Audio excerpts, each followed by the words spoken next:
खुलुमबाय लोगोफोर दिनै जाबाय बहुत स्पेशल डे नङा होमबा दिनै जाबाय जोंनि भारतनि उदांस्रि जानाय सान 15 आगस्ट 15 आगस्ट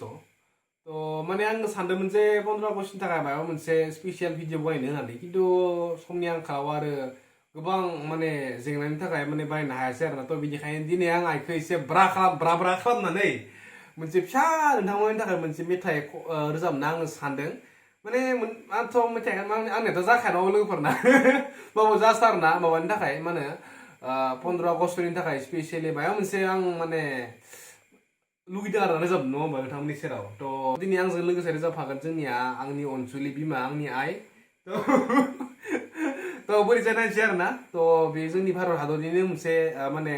बिग्रायखांनाय मोनसे मेथाइ जागोन जायखौ लता मंगेशकर जोंनिया मेदामा माने रोजाबलांदोंमोन जागायनोसै आरोना नोंथांमोना कमेन्ट खालामबानो जाबाय बोरै जादों बयनिसिमबो आंनि गोसो गोरबोनिफ्राय happy independence day to all of you guys नों बुंदो दे बुं गोजोन उदांस्रि सान बयनिसिमबो लोगोफोर दायो गानखौ स्टार्ट खालामनोसै माने जोंनिया अनलि मिउजिक दं आरोना जायखौ बुङो कारावकि मिउजिक आरोना जास्ट अनलि मिउजिक ट्रेक आरोना बेयाव भइस काट खालामनाय जादों दायो जोङो बेखौनो दामनानै मोजाङै माने रोजाबलांसै आरोना बेफोर जागायनोसै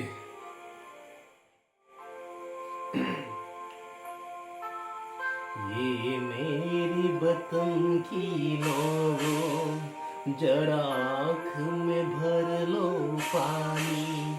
जो शहीद हुए हैं उनकी जरा याद करो कुर्बानी भूल न जाओ उनको इसलिए सुनो ये कहानी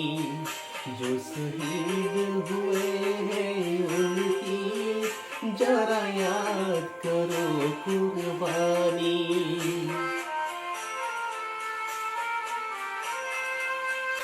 जब कायल हुआ हिमालय खतरे में पड़े आजादी जब तक थी सांस लड़े वो जब तक थी सांस लड़े वो फिर अपनी लाश बिछा दी थे ध्यान जवानों अपनी थी देन वो उनकी जवानी जो शहीद हुए उनकी जरा याद करो कुर्बानी